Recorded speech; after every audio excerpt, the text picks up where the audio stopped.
જેકે provision સ્ટોરની YouTube ચેનલમાં આપ સૌનું સ્વાગત છે। આજનો આપણો વિષય છે એક જ પ્રકારનું અનાજ એટલે કે ઘઉં, તેની અલગ અલગ પ્રોડક્ટો એટલે કે ઘઉંનો લોટ, મેંદાનો લોટ, રવો અને સૂજી। રવા અને સૂજીના ઉપયોગની ગેરસમજણો દૂર કરવા માટે અને સાથોસાથ આ ચારેયના પ્રોડક્ટની ઉપયોગના માર્ગદર્શન માટે આજે આપણે વિડીયો બનાવેલો છે। તો અલગ અલગ પ્રકારની લાક્ષણિકતા ધરાવતા બિયારણમાંથી આ પ્રોડક્ટો તૈયાર થાય છે। એટલે કે ટુકડા ઘઉં છે તો તેમાંથી રોટલી બેસ્ટ ક્વોલિટીની બને છે, ભાલિયા ઘઉં છે તેમાંથી રવો અને સૂજી બેસ્ટ ક્વોલિટીના બને છે, લોકવન ઘઉં છે તેમાંથી મેંદો બેસ્ટ ક્વોલિટીનો બની આવતો હોય છે। ઘઉંનો લોટ છે તો તે ઘરગથ્થુ આટા ચક્કીમાં આપણે નોર્મલી બનાવી શકતા હોઈએ છીએ, જ્યારે મેંદો, સૂજી અને રવો છે એ ફેક્ટરીમાં ઇન્ડસ્ટ્રીયલ પ્રોડક્ટ છે તેને ખાસ પ્રકારની રિફાઇનિંગ પ્રોસેસથી તૈયાર કરવામાં આવતો હોય છે। તો હવે આપણે મહત્વની વાત એ છે કે રવા, સૂજી અને મેંદામાં કઈ રીતના ડિફરન્સ આવે છે। તો કે મેંદો છે એ હાઈલી રિફાઇનિંગ પ્રોસેસમાંથી બનાવવામાં આવે છે। તેને અતિશય બારીકાઈથી દળી અને ત્યારબાદ તેમાં બ્લીચિંગ પ્રોસેસથી સફેદી આપીને મેંદો તૈયાર કરવામાં આવતો હોય છે। જે રવો અને સૂજી છે એ મેંદા કરતાં નીચા લેવલની રિફાઇનિંગ પ્રોસેસથી અને વિધાઉટ બ્લીચિંગ પ્રોસેસથી તૈયાર કરવામાં આવતું હોય છે।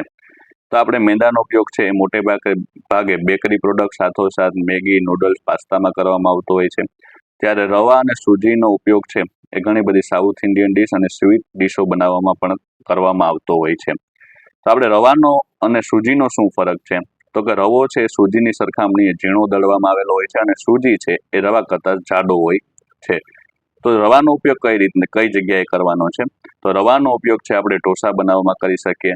રવાના ઉપયોગથી બનાવવામાં આવતો ઢોસો છે એ કઢાઈ ઉપર ચોટશે નહીં, બીજા નંબરમાં તે વચ્ચેથી તૂટશે પણ નહીં અને પરફેક્ટ એને ક્રન્ચી ટેસ્ટ આપવાનું કામ કરશે। સાથોસાથ જે આપણે સ્ક્વેર પીસીસમાં સ્વીટની જેમ શીરો જો સર્વ કરવાનો હોય તો ત્યાં આપણે રવાનો ઉપયોગ કરશું તો પરફેક્ટ પીસ પડશે। એની સરખામણી સૂજી છે તો તે ઉપમા માટે બેસ્ટ છે, ઇડલી માટે બેસ્ટ છે, અને જો આપણે શીરો છે એ શ્રીખંડની જેમ લૂઝ સર્વ કરવા માંગતા હોય તો તેમાં આપણે કણીદાર શીરો બનાવવાનો થતો હોય છે, તો અહીં આપણે સૂજીનો ઉપયોગ કરવો બેસ્ટ રહેતો હોય છે।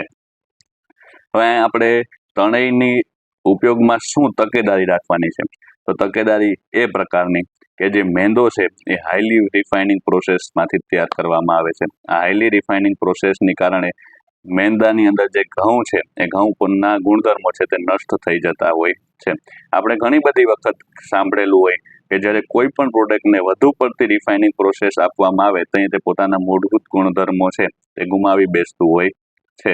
આપણે કઈ જગ્યાએ સાંભળ્યું હોય તો કે આપણે તેલમાં સાંભળતા હોઈએ છીએ કે આ વધારે પડતું જો તેને ફિલ્ટર કરવામાં આવે અથવા રિફાઇન કરવામાં આવે તો તેની અંદર રહેલી તેલના ગુણધર્મો છે, એટલે કે મગફળી હોય તો મગફળીના ગુણધર્મો નષ્ટ થઈ જતા હોય છે।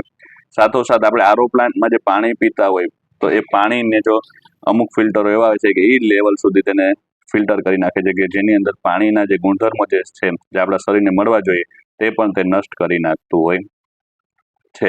તો અહીં મેંદામાં પણ એવું બને છે, અતિશય રિફાઇનિંગ પ્રોસેસને કારણે તેની અંદર ઘઉંના જે ગુણધર્મો છે તે નષ્ટ થઈ જતા હોય છે।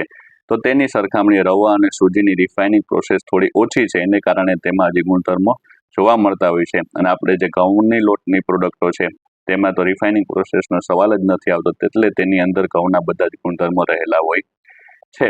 તો હવે તો બજારમાં એટલી ફેસિલિટી ઉપલબ્ધ છે કે તમે જે પ્રોડક્ટ તમને રવા સૂજીની મળે છે એ જ પ્રોડક્ટો મેંદાની મળે છે અને એ જ પ્રોડક્ટો તમને ઘઉંના લોટની પણ મળે છે, પરંતુ મેંદા અને રવા સૂજીની સરખામણીએ ઘઉંના લોટની પ્રોડક્ટ થોડીક ઓછી ટેસ્ટી હોય છે, સાથોસાથ થોડી મોંઘી પણ હોય છે, પરંતુ બની શકે ત્યાં સુધી આપણે ઘઉંના લોટની પ્રોડક્ટનો ઉપયોગ કરશું તો તે આપણા શરીર માટે હિતાવહ છે। અને બીજી અગત્યની વાત કે આપણે જઈએ ઘઉંનો લોટ દળાવીએ છીએ ને ઓલરેડી આપણે ખૂબ તેને બારીકાઈથી દળાવતા હોય છે, પણ બારીકાઈથી દળાવ્યા બાદ આપણે ઘરે પણ પાછો તે લોટને ચારી અને તેમાંથી ચારણ ફેંકી દેતા હોઈએ છીએ।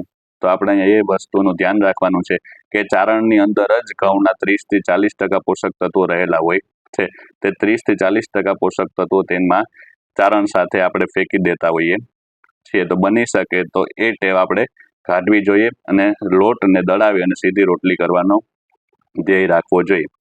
તો આવી જ બાબતોથી સ્માર્ટ બનવા માટે, પ્રોડક્ટોની ઉપયોગ બાબતે સ્માર્ટ બનવા માટે JK પ્રોવિઝન સ્ટોરની યુટ્યુબ ચેનલને સબસ્ક્રાઇબ કરીએ. આભાર.